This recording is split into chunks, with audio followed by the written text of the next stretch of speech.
Good morning, मेरा नाम कृष्ण कुमार। अरे पहला जैसे हम आज सीखने जा रहे हैं ट्रांसफॉर्मर। आज हम बेसिक ट्रांसफॉर्मर क्या है आज क्या करेंगे, हम स्टडी करेंगे। बेसिक ट्रांसफॉर्मर एक स्ट्रक्चर है बेसिक ट्रांसफॉर्मर का। ट्रांसफॉर्मर क्या है, हम ट्रांसफॉर्मर देखे हैं तो बाहर से देखे हैं, बाहर से टैंक दिखता है, लेकिन अंदर क्या है आज हम क्या है सीखने वाले हैं बेसिक ट्रांसफॉर्मर। बेसिक यानी कि सिंपल कंस्ट्रक्शन है,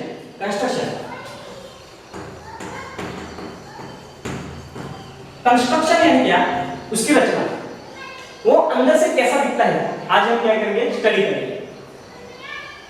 आपको एक पिक्चर दिख रहा है बेसिक ट्रांसफॉर्मर, आपको इसमें क्या दिख रहा है, एक कोर है, ये कोर वाइंडिंग्स यानी है जो कॉइल है, इसे हम क्या कहते हैं, वाइंडिंग। उधर दिख रहा है एसी सप्लाई, इधर और एक है AC supply, magnetic, iron core, flux, secondary voltage, primary voltage.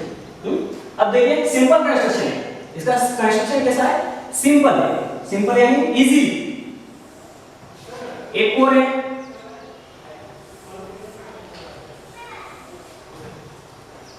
इसमें हम वाइंडिंग लगा देंगे,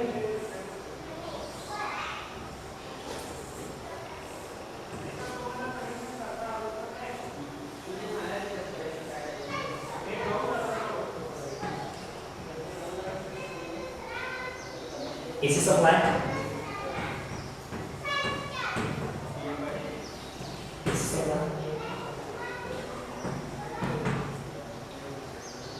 E1, E2, V1, V2, इधर I1, इधर I2, मैग्नेटिक फ्लक्स,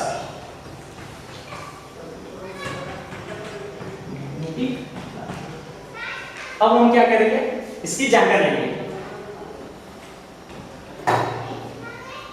देखिए इधर एसी सप्लाई क्यों है, ट्रांसफार्मर सिर्फ और सिर्फ एसी सप्लाई पर ही जोड़ा जाता है, डीसी सप्लाई पे क्यों नहीं जोड़ा, तो ट्रांसफार्मर की खासियत क्या है, transformer frequency without change the frequency, वो चेंज करता नहीं, फ्रीक्वेंसी चेंज करता नहीं, तो क्या चेंज करता है, वो चेंज करता है करंट और वोल्टेज। प्राइमरी को वोल्टेज जितना है उससे हमें ज्यादा करना हो तो हम स्टेप अप करेंगे, और उससे कम करेंगे तो हम क्या करेंगे, स्टेप डाउन ट्रांसफॉर्मर लेंगे। मतलब क्या, जो फ्रीक्वेंसी है वो चेंज नहीं करती, तो क्या चेंज करता है, वोल्टेज, सिर्फ और सिर्फ वोल्टेज और करंट चेंज करता है। मतलब क्या है, हमें जितना वोल्टेज चाहिए अगर उसको ज्यादा हम लेंगे तो ज्यादा स्टेप अप ट्रांसफॉर्मर लेंगे, और हमें कम वोल्टेज चाहिए तो हम क्या करेंगे, स्टेप डाउन ट्रांसफॉर्मर लेंगे। अब देखिए एसी सप्लाई ये सिंपल कंस्ट्रक्शन है, सिंगल फेज ट्रांसफार्मर का लिया है हमने। इधर हम लेंगे फेज न्यूट्रल, इधर भी हम लेंगे फेज न्यूट्रल। अब हम क्या करेंगे, ये जो हमने I1, I2, E2, V2 और I1 लिखा है, ये क्या है, I1 यानी current, I1 current of primary,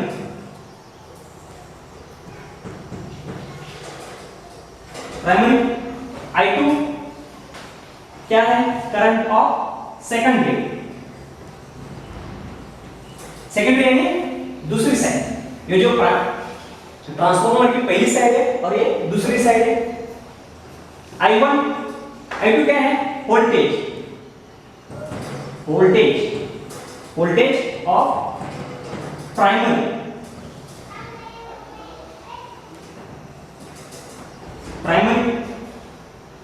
और V2 क्या है, voltage of secondary.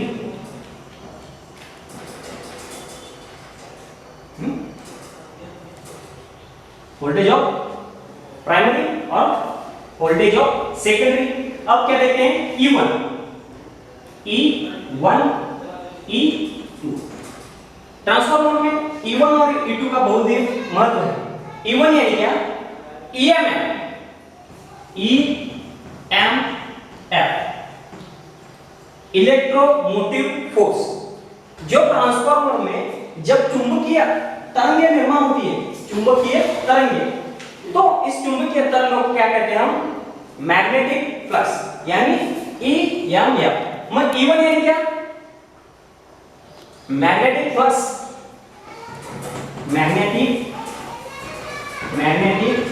Flux on primary, और E2 यानी मैग्नेटिक फ्लक्स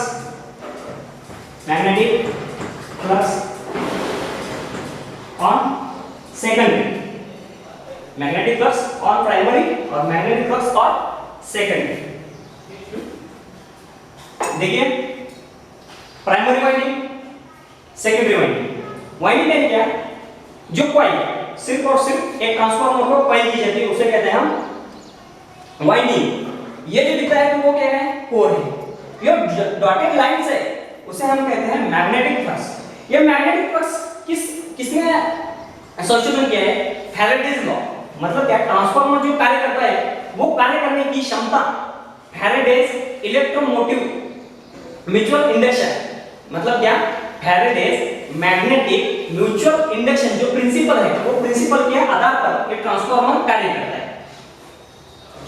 ये साइन वेव मतलब क्या है? जब एसी करंट पास होता है तो पॉजिटिव साइड और नेगेटिव साइड, मतलब क्या होता है? साइकिल निर्माण करता है, उसे हम कहते हैं, ये जो दिखती है वो हाफ साइकिल और ये हाफ साइकिल, इस दोनों को लेकर क्या कहते हैं? वन साइकिल पीरियड टाइम होता है। अब देखिए, आयरन कोर, इसमें पार्ट्स है वाइंडिंग, पहले पार्ट हुआ, इसमें हम वाइंडिंग लिया। Winding depends upon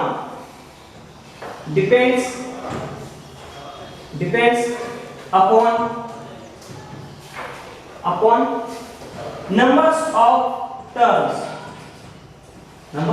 turns. अब टर्न्स क्या होते हैं? ये जो कॉइल की जो टर्न्स दिखते हैं इसे कहते हैं हम टर्न्स। जितना टर्न्स बढ़ाएंगे, मतलब क्या? अगर हम इंक्रीज द टर्न्स, बढ़ाते हैं तो क्या होगा?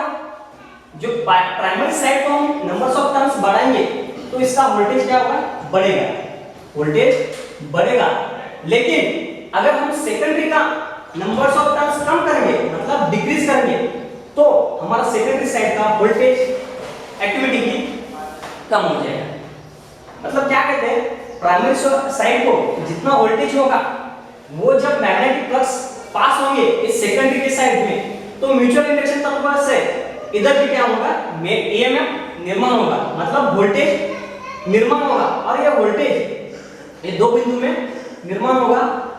जितना हम नंबर्स ऑफ टर्न्स लगाएंगे उतना ही वोल्टेज बढ़ेगा। मगर हम सेकेंडरी से कम नंबर्स ऑफ टर्न्स लेंगे तो हमारा क्या होगा? प्राइमरी का वोल्टेज इंक्रीज होगा और सेकेंडरी जो V2 है उसका वोल्टेज क्या होगा? कम होगा। मतलब ये कौन सा ट्रांसफार्मर होगा? Step down. कौन सा ट्रांसफार्मर होगा? Step down.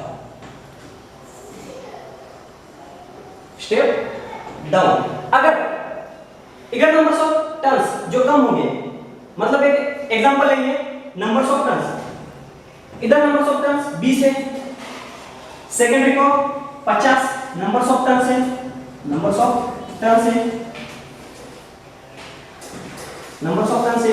तो ये ट्रांसफार्मर कैसा होगा? ये स्टेप अप हो जाएगा।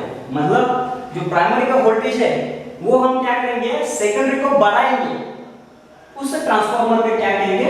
Step up. और दूसरा क्या? अगर हम प्राइमरी को 50 लेंगे और सेकेंडरी को 20 नंबर्स ऑफ टर्न्स लेंगे तो हम क्या करेंगे? स्टेप डाउन करेंगे। सर नेक्स्ट थोड़ा रिवीजन लेंगे हम। ट्रांसफार्मर की स्ट्रक्चर लेंगे। Transformer of electrical power from one circuit to another circuit. मतलब क्या हम देखें, एक सर्किट है, ये दूसरा सर्किट है, ये प्राइमरी साइड है, ये दूसरा सेकेंडरी साइड है। इसमें EMF निर्माण होगा, जनरेट होगा। वो हम क्या करेंगे? कोर से हम क्या करेंगे? सेकेंडरी को स्टेप अप करके या स्टेप डाउन करके हम क्या करेंगे? दूसरा सर्किट निर्माण करेंगे। दूसरा क्या है? Transformer of electrical power without any change in frequency. Frequency यानी क्या? क्षमता। जो क्षमता है इंडिया में कितनी क्षमता है? 15 हर्ट्ज। मतलब हम जनरेशन से कंज्यूमर तक जो करंट की जो विद्युत प्रवाह है, जो बिजली की क्षमता है, वो क्या है? 15 हर्ट्ज, इतना ही है। अगर हम बढ़ाएंगे तो क्या करेंगे? जितना हर्ट्ज बढ़ाएंगे उससे ट्रांसमिशन और डिस्ट्रीब्यूशन भी बढ़ना चाहिए। अगर हम अमेरिका में जाएंगे तो उधर की फ्रीक्वेंसी कितनी है? 60 हर्ट्ज है, 60 हर्ट्ज। लेकिन इंडिया की कितनी है? 50 हर्ट्ज है। क्यों? कि हमारा जो ट्रांसमिशन डिस्ट्रीब्यूशन है वो कम है। आगे देखिए, transformer with the principle of electromagnetic induction. हमने देखा इलेक्ट्रोमैग्नेटिक इंडक्शन क्या है। अगर कोई ये कंडक्टर है, उसमें अगर हम करंट पास करेंगे तो क्या करेगा वो कंडक्टर? अपने आजू बाजू को, मतलब क्या, अपने सराउंडिंग एरिया में क्या करेगा? मैग्नेटिक फ्लक्स निर्माण करेगा। वही तत्व क्या है? इधर ट्रांसफार्मर में दिया है। ये प्राइमरी साइड में मैग्नेटिक फ्लक्स जनरेट हुआ, वो क्या करेगा? कोर ऑब्जर्व करेगा और क्या करेगा? वो ट्रांसफर करेगा, इधर से उधर क्या करेगा? ट्रांसफार्मर करेगा और सेकेंडरी साइड को ईएमएफ जनरेट करेगा। Transformer with the principle of electromagnetic induction, ये जो रूल है वो फैराडेज ने सिद्धांत माना है। आगे देखिए, the two electrical circuit are linked by mutual induction. मतलब क्या? ये दो सर्किट जो है, हम क्या करेंगे? ये कोर से म्यूचुअल इंडक्शन रूल क्या करेंगे? अप्लाई करेंगे और प्राइमरी से सेकेंडरी साइड में वोल्टेज जनरेट करेंगे। नेक्स्ट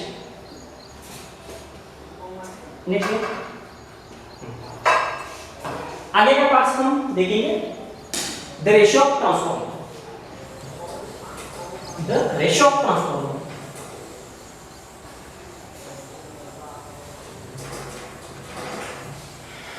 ये बहुत ही इंपॉर्टेंट पार्ट है, क्योंकि ट्रांसफार्मर रेशियो जो हमारी एफिशिएंसी है, जो कार्यक्षमता है, हम ये ट्रांसफार्मर के डिपेंड अपन करते हैं कि होगा कितना बढ़ेगा और कितना कम हो जाएगा। अब देखिए transformer ratio.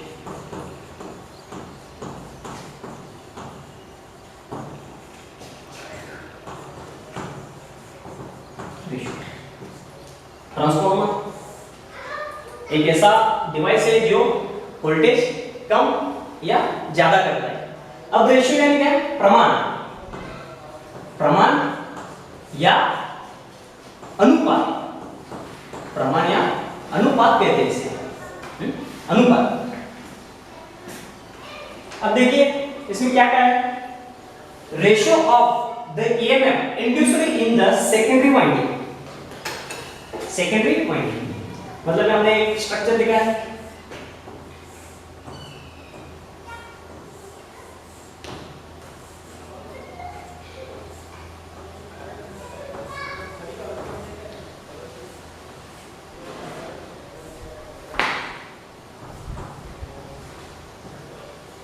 V2, V1,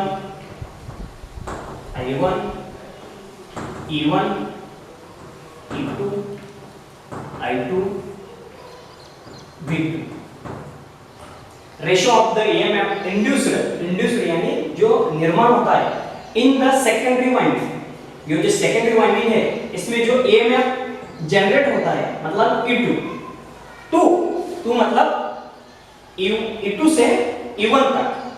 the EMF applied, जो हम प्राइमरी को जो वोल्टेज देंगे वो अप्लाइड वोल्टेज कहते हैं। अप्लाइड टू प्राइमरी वाइंडिंग मतलब क्या? Winding E2 by E1 is equal to N2 by N1 is equal to I2 by I1। मतलब क्या? जो सेकेंडरी साइड है उसको हम क्या करेंगे? अप्लाई करेंगे किसके? प्राइमरी साइड से, प्राइमरी वाइंडिंग से हम सेकेंडरी को अप्लाई करेंगे। It is denoted by the letter K। ये जो ट्रांसफार्मर रेशियो जो है